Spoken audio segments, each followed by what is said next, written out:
Welcome to Hood Champion Boxing Sports. In boxing, you find a way to win or you find a way to lose. Jaron Ennis fans turn on him for accepting the IBF belt. Now, if you ask me, man, these bozos who are out here saying Jaron Ennis is a paper champion, an email champion, he was afraid to fight Crawford, we should have never supported Jaron Boots Ennis. To that, I gotta say, hold your horses, stop taking it to the stupid.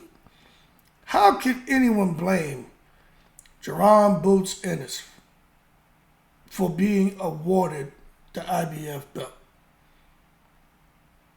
Do you understand what I'm saying? What is Jaron Boots Ennis supposed to do? Now, this happened, it's been, maybe a month now?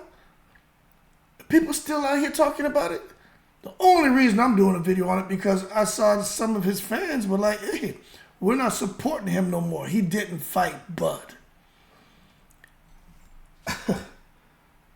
Jaron Boots Ennis can't make Terrence Crawford fight him. He wasn't able to get Earl Spence in the ring. Crawford, after he fought Spence, and they started hitting him with the Boots inquiries, he said, look, I'm not fighting him. So what is Boots supposed to do? What's the IBF supposed to do?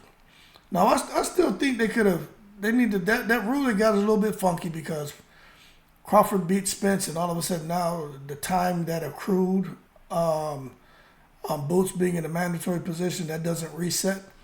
I think that sucks for guys like Crawford who become the champion, but it also is unfair to Boots because why should he have to now go back in a holding pattern to give Crawford a year to decide on what he wants to do? So I get it, I understand, but I don't necessarily agree. But I definitely don't agree with anyone who is supporting Boots Ennis to turn their back on him now. I mean, that's horrible. It's not his fault. And I think, and I'm going to be honest with you, because I'm always keeping a hairy eyeball on things. You know I'm on the case. I'm always watching the secret society. I want to know what kind of BS is going on. And you know I'll talk about it. But I'm going to be honest, if there's any fighter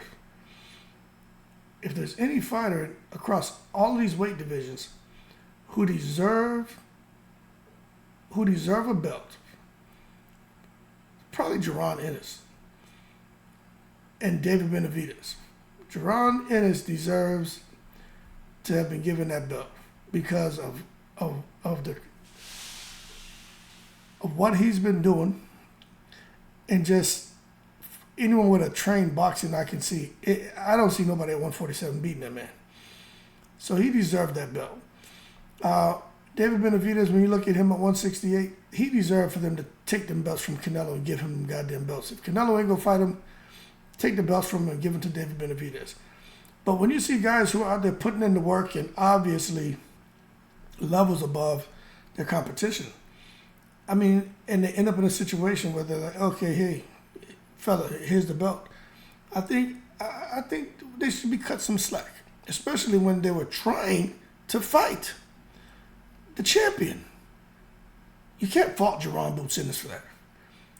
Now, this thing about Devin Haney moving up and now the WBA wanted to elevate Tank Davis.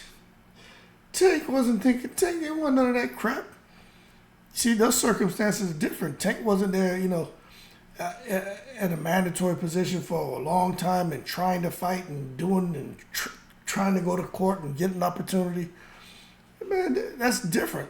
Boots is out here trying. And then he finally got the belt. Nobody wanted to fight him. So he's like, whatever.